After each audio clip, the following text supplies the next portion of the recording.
Jonesy and Amanda. Jam Nation. Do you remember, Brendan, when we were kids and you'd watch TV in the afternoon when you came home from school? Maybe it was Saturday morning. But we were terrified of one thing and one thing only, and it was this. Gilligan! Help, Gilligan! Skipper, what are you doing in there? Stay back, Gilligan, it's quicksand! Here, can you reach me? No, I can't reach you! Gilligan, you know what's happening? Huh? Yeah, you're sinking. Do something, don't just stand there! I'll get some vines. Stay where you are. Yeah, just... Gilligan! Save me, hurry up! On all those shows, whether it was Gilligan's Island or any of those sort of things, all you'd see would be a hat floating on the top of the sand. You think, they have been taken by quicksand. Quicksand was everywhere. And then as you become an adult, you think, quicksand. There's no quicksand. Well, what about this? A New Zealand woman was walking along the beach on her own, enjoying the view, when she began sinking into the sand. The sand became quicksand.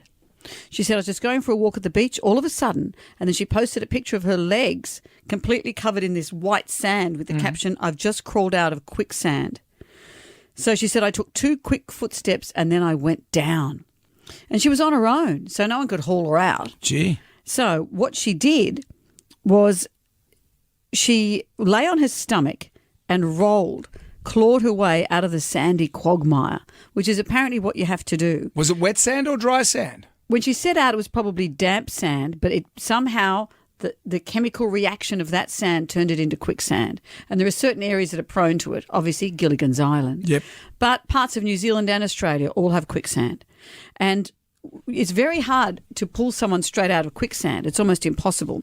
So what they say is you need to rotate your legs in slow, small movements to reintroduce water into the equation. And then once you've loosened it up, you slowly lift your legs back up to the surface and kind of swim or float along the surface to haul yourself out. Lying on your back would be the way to go because you've got more mass. Maybe that's true. They say that you won't drown in quicksand because once you get up to the top of your legs, you pretty much stop. But you can be killed in the quicksand if there's a tide coming in and you're stuck. And you're stuck. Or you're open to predators or exposure, hypothermia. You wouldn't have hypothermia, I guess, in these areas. But this, if you can't escape from quicksand, you're in trouble. I was just having a look then. I just Googled it and it said, the best way to get out of quicksand, it said, keep your phone charged so you can call for help.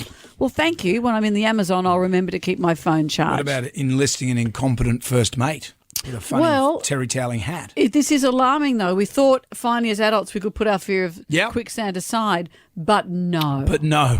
Lucky there's nothing else in the world that can scare us. No, that's right.